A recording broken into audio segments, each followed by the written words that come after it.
12 times. That's how many times Jason Corbett was struck in the head with a baseball bat and a concrete brick. His killers served 7 months.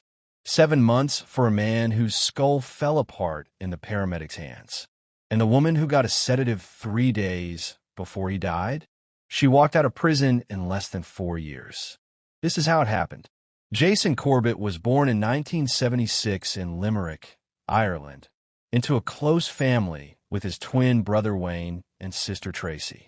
He was not a complicated man, warm and entirely without ego. He worked a steady job at a packaging company. He met Margaret Fitzpatrick, known as Mags, through her best friend Lynn. They married on June 28, 2003. Their son Jack arrived on September 18, 2004. 2 years later, Sarah came along on September 2, 2006. Life was quietly happy. Nothing dramatic, just the kind of steady happiness you only notice looking back. Jason had found his path as a husband, father, and provider. That world would not last. The world shattered in November 2006. Sarah was just 2 months old when Mags, who had asthma, went to bed not feeling right. Jason raced her toward University Hospital Limerick, but she died on the way.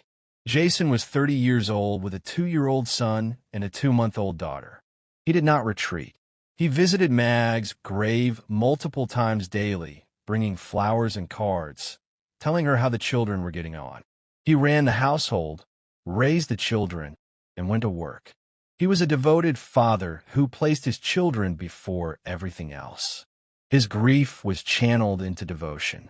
In April 2008, looking for childcare, Jason posted for a live-in au pair. He hired Molly Martins, a 24-year-old from Knoxville, Tennessee. She moved to Limerick. By 2010, their relationship had turned personal. By February 2010, they were engaged. In 2011, they married in Knoxville and relocated to North Carolina, where Jason transferred with his company. They bought a house at Panther Creek Court for $390,000. He traded everything familiar for a new life in a new country. From the outside, they appeared settled, but the marriage had begun to fracture. Jason told his sister he was unhappy and wanted to come home. On August 1st, 2015, Molly's parents arrived. Thomas and Sharon Martins settled into the basement guest room. Jason had some drinks, but was fine. Nothing was unusual. At 3 a.m. on August 2nd, Thomas called 911. He said his son-in-law had fought with his daughter and he had intervened. He said he may have killed him. Paramedics arrived in under 10 minutes. Blood covered the walls and bathroom. Jason was on the floor. Pieces of his skull fell out when they moved him. His skin was cold. At 3:24 a.m., Jason Corbett was pronounced dead. He was 39 years old. The call lasted 14 minutes. Molly was beside Jason performing CPR. Paramedics had to pull her away.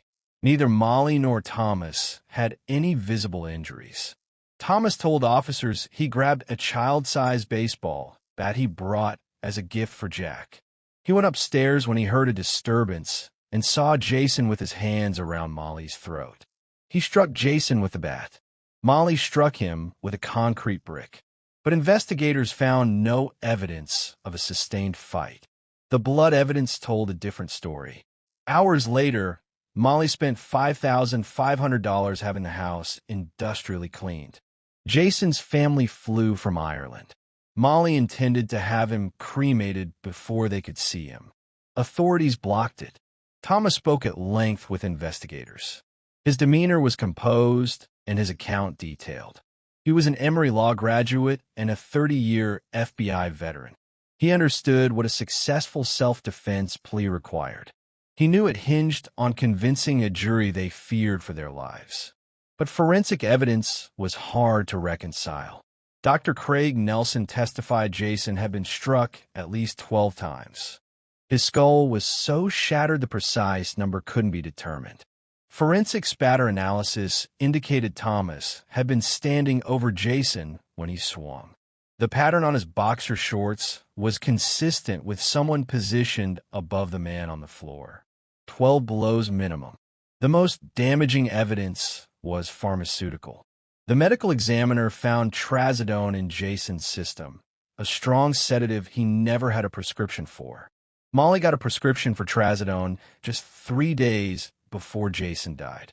That detail came out during the trial, but faded into the background. Molly got a sedative.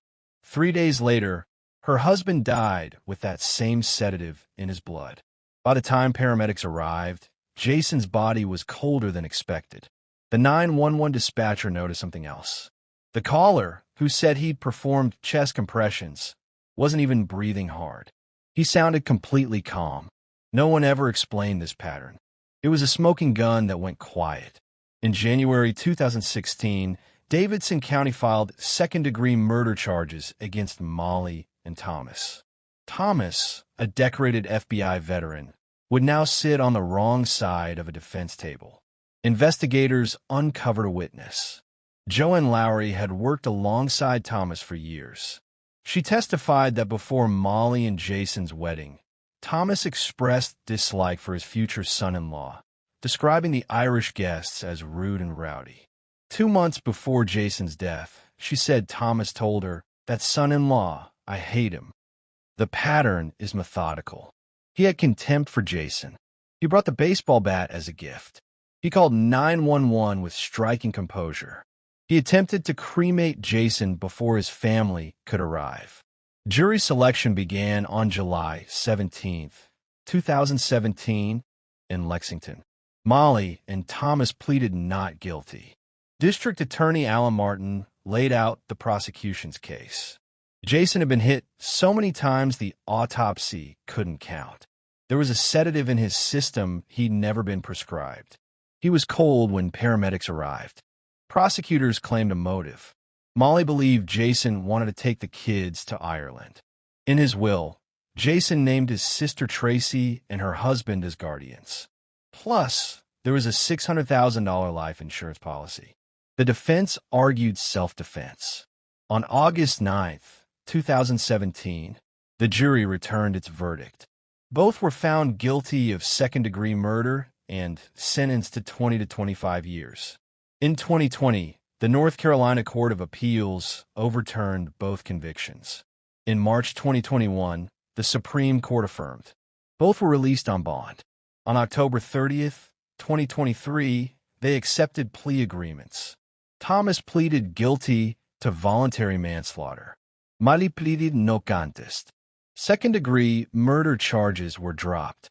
They were sentenced to between 4 years and 3 months and 6 years and 2 months. With credit for time served, they had 7 months to 2.5 years remaining.